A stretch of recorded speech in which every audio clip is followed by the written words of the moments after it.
আমাকে সুন্দর করে সাজা, এত সুন্দর করে সাজাবি যেন পাত্রপক্ষ দেখেই পাগল হয়ে যায়। কি রে, তুই তো বিয়ার জন্য পুরো উঠে পড়া লাগছস। আর কতদিন একা একা থাকবো, ভালো লাগে না। যেই ছেলেই আমাকে দেখতে আসছে, দেখার পরে এই ছেলের আর হদিসই থাকে না। আজকে যেই রকম ছেলেই হোক, ল্যাংড়া লুলা খোড়া যেমনই হোক, এই ছেলের গলায় আমি ঝুলে পড়বো। ওয়ালাইকুম আসসালাম। তুমি আমার পাশে বসো মা, আসো বস। মাশাআল্লাহ, কি মিষ্টি চেহারা। তা মা, তুমি কতদূর পড়ালেখা করেছো? আমি তো পড়াশোনায় সবসময় ভালো ছিলাম। আমাদের পরিবারের সবাই পড়াশোনায় অনেক ভালো। আমার দাদা পরদাদা সবাই অনেক পড়ুয়া ছিল।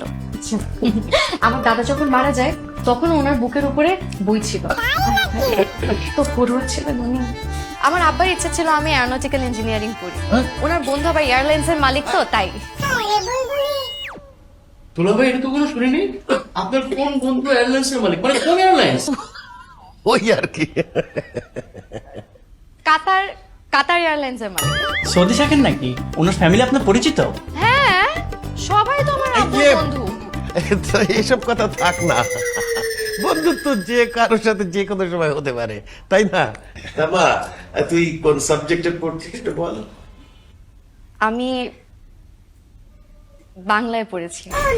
কি বলেন, এরোনটিক্যাল ইঞ্জিনিয়ারিং থেকে একদম বাংলা? এত প্লেন গোত্তা খায় একদম ধান খেতে পড়ে গেছে। সমস্যা নাই, বাংলা ভালো। চুপ কর, কথা কও। মা, তুমি কোন ইউনিভার্সিটিতে পড়েছো? আমার মার ইচ্ছা ছিল আমি নর্থ সাউথ ইউনিভার্সিটিতে পড়ি। আমার বড় মামা আবার নর্থ সাউথের মালিক, তো তাই। করিমুল্লাহ বাহার ডিগ্রি কলেজ থেকে পড়েছে। করিমুল্লাহ বাহার ডিগ্রি কলেজ? এই মা, এই তো সব আগতলা থেকে চুকির তলা চলে যাচ্ছে। আপনারা একটু নিন না, বুলবুলি মা, সবাইকে একটু আপ্যায়ন করুন। হ্যাঁ প্লিজ নিন না, নিন না। আপনারা আসবেন শুনে 20 কেজি মিষ্টি প্রিমিয়াম সুইটস থেকে নিয়ে আসছে। আপনারা কিন্তু রাতে খেয়ে যাবেন। হ্যাঁ, নান্না চাচাকে দিয়ে নিজের হাতে বিরিয়ানি রান্না করেছে, 5টা খাসি জবাই দিয়েছে। রান্না বাবুর্চি আপনাদের আত্মীয়? আর নাই, তবে সেই নান্না না, আমাদের বাসার পাশে হোটেল আল ছালাদিয়ার বদিউল আলম নান্নু ওরফে নান্না বলছি না। ও, আমি তো ভাবছি সত্যি সত্যি নান্না বাবুর্চি রেঁধে গেছে। আর ছাড়া দিয়ে বস্তা দিয়ে যেটা দিয়ে ঢাকা হোক, কোনো সমস্যা নাই। ওই নান্ন বাবুর্চির কেটে খেয়ে যাবো আমরা। কথা বলিস কেন? আর রাত্রে খাওয়া লাগবে না, জোৎস্না বিশ করে খাবে।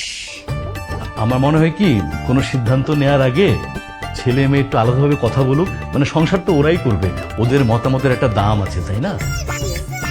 ফাইজা, যাও মা, ওদেরকে একটু ওইদিকে নিয়ে যা। মিষ্টি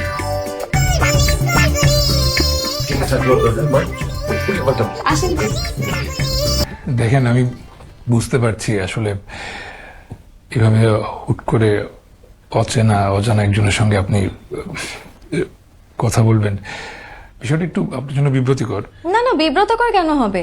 এর আগে কত ছেলের সাথে কথা বলেছি। আপনি হলেন 2 ডজন, মানে 24 নম্বর। 24 নাম্বার? হ্যাঁ, আপনি হলেন 24 নাম্বার।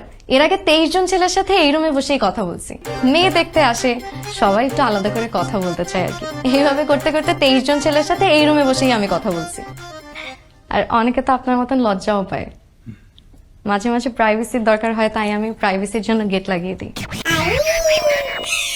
গেট লাগিয়ে গল্প করতেন? হ্যাঁ, কত ছেলের সাথে ঘন্টার পর ঘন্টা গেট লাগিয়ে গল্প করেছি। আপনার প্রাইভেসি লাগবে, আমি গেট লাগিয়ে দিই? না না, প্রয়োজন নেই। না না, কোনো সমস্যা হবে না, কেউ কিচ্ছু বলবে না, আমি গেট লাগিয়ে দিচ্ছি। প্লিজ দেখেন গেট।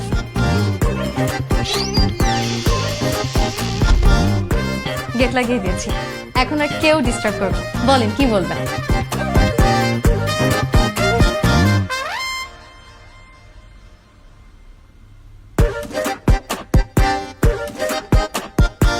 জি, এটা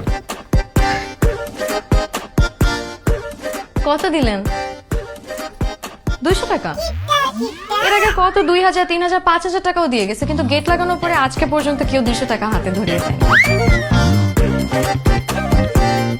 কথা কি বুঝে বলেন নাকি না বুঝি বলে ফেলেন?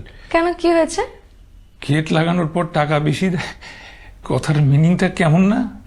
কেন, কি হয়েছে? এর আগে কত গেট লাগালাম, কখনো তো কিছু হলো না। কতবার গেট লাগিয়েছি। আচ্ছা, আপনি কি ভাবলেন বলেন তো?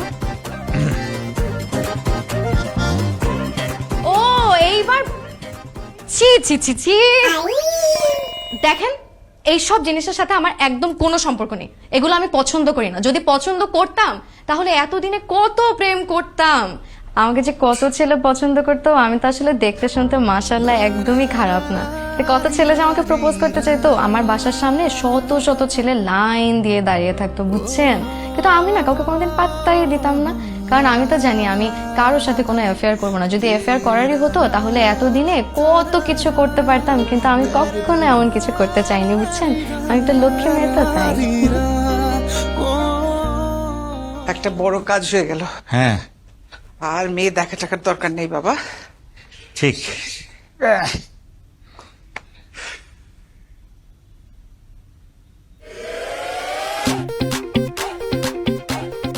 নাও 1800 টাকা নিয়ে আসি।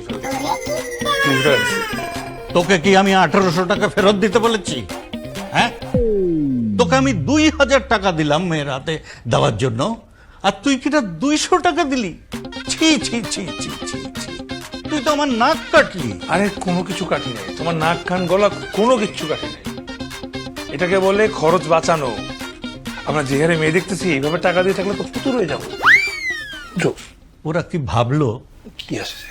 এত ভাবাভাবির কিচ্ছু নাই। এই ফ্যামিলি আমার খুব পছন্দ হয়েছে, কত বড় বড় কানেকশন, এরকম পরিবারই তো চাই। তোমার কিপটার ছেলের সাথে কেউ আত্মীয়তা করবে বলো? কিসের গিফটটা? আমার ছেলে একটু মিতব্যয়। হ্যাঁ, মা শোনো, তোমার ছেলে এগুলাকে মৃত ব্যয়তা বলে না, ওকে মেগা গিফটটা বলে। তুমি ওর হাতে একটা মিষ্টি দাও, কি করবে জানো? পানিতে চুপাইয়া ওই পানি খাবে, তাও মিষ্টি খাবে না, হচ্ছে এমন কি। তাই? হ্যাঁ, কি শুরু করবি? ভেতরে কি মারামারি? High high high. না না না, এই ধরনের কিপটা ছেলের সাথে তো আমার মেয়ের আমি বিয়ে দিব না। কি ধরনের ফ্যামিলি দেখছো? আরে ফকিরনি অবস্থা, অসম্ভব। আমি এই ছেলের কাছে আমার মেয়ে বিয়ে দেবো না। দুলা ভাই, ছেলে কিছুতেই কিপটা না, বুলবুলিকে 5000 টাকা দিয়ে গেছে। কি 5000 টাকা দিছে? হ্যাঁ, আমার তো বিশ্বাস হয় না। বুলবুলি, এই বুলবুলি, এদিকে আয়। কি রে, ছেলে নাকি তোরে 5000 টাকা দিছে? হ্যাঁ 5000 টাকা দিয়ে গেছে, আরো দিতে চাইছিল আম্মা, বুঝছো? আমি নেই নাই। দুলা ভাই দেখলেন, ছেলে কিপটা না, ছেলে হচ্ছে মিতব্যয়ী। এই যুগে সংসার চালাতে গেলে মিতব্যয়ী ছেলেরই দরকার, বুঝছেন দুলা ভাই? আমি বুঝতে পারছি আপনার মনের সন্দেহ এখনো যায় নাই। আচ্ছা, একটা কাজ করি, বুলবুলি ছেলের সাথে কোনো রেস্টুরেন্টে বসুক, টাইম পাস করুক, আমরা দেখি না বুলবুলিকে ওই ছেলে কেমন ভাবে ট্রিট দেয়, তাহলে তো আমরা বুঝতে পারবো ছেলেটা কেমন। কি বলো আপা? আমারও তাই মনে হয়, ওরা রেস্টুরেন্টেই বসুক। আর দেখা করলেই তো আর বিয়ে হয়ে যাচ্ছে না, তুমি সবকিছু তো এরকম না না বলো। আচ্ছা ঠিক আছে, তোমার মেয়েরে বলে দিও কথা যেন একটু কম বলে। কথা এত বেশি বলে, কথা বলতে বলতে কোথায় কোন দিকে চলে যায় কোনো হিসাব নাই। মনে যা আসে, মুখে যা আসে তাই বলতে থাকে, থামাথামির কোনো লক্ষণ নাই। আরে আমার কথা বলে কি, আমার বন্ধু নাকি এয়ারলাইন্সের মালিক, তা ওর বাপ রে বাপ কাতার এয়ারওয়েজ। আমার কি দোষ আম্মা? সেদিন দেখলাম আব্বারে কার সাথে যেন ফোনে কথা বলতেছে, তার কোন বন্ধু নাকি কাতার এয়ারলাইন্সে জব করে। ওই যে কাতার এয়ারলাইন্সের জব করে, বাদাই দিছে কাতার এয়ারলাইন্সের মালিক আমার বন্ধু। এই যে সব দোষ কিন্তু আসলে তোমার। তুমি যে মানুষকে এরকম বাড়ায় চড়ায় বলো, সেটা দেখে দেখে মেয়েটা শিখছে। এই বুলবুলি, তুই একটু বাড়ায় বাড়ায় কথা বলিস না, হ্যাঁ? একটু অল্প স্বল্প বুঝে শুনে কথা বলিস, ঠিক আছে? বাড়ায় কথা বলি না, তোমার একটু বেশি কথা বলি। বেশি কথাটাই বলিস না রে মা। আমার কিন্তু ফ্যামিলি মিলিয়ে মেয়েটাকে খুব পছন্দ হয়েছে, ভারী মিষ্টি চেহারা। আমি এইখানে আমার ছেলের বিয়ে দেব। তুমি মামাকে ফোন করে বলো আমাদের মেয়ে খুব পছন্দ হয়েছে। আগে দেখো তোমার কিপটা ছেলেকে ওদের পছন্দ হয় কিনা। কি বলো তুমি? আমার ছেলে লাখে একটা, কিপটা ছেলে। ওই মেয়ে যদি আলাদা কথা বলে না, একদম পটে যাবে। তুমি ওর মামাকে ফোন করে বলো ছেলে মেয়ে যেন আলাদা কোথাও দেখা করতে চায়, বুঝলে?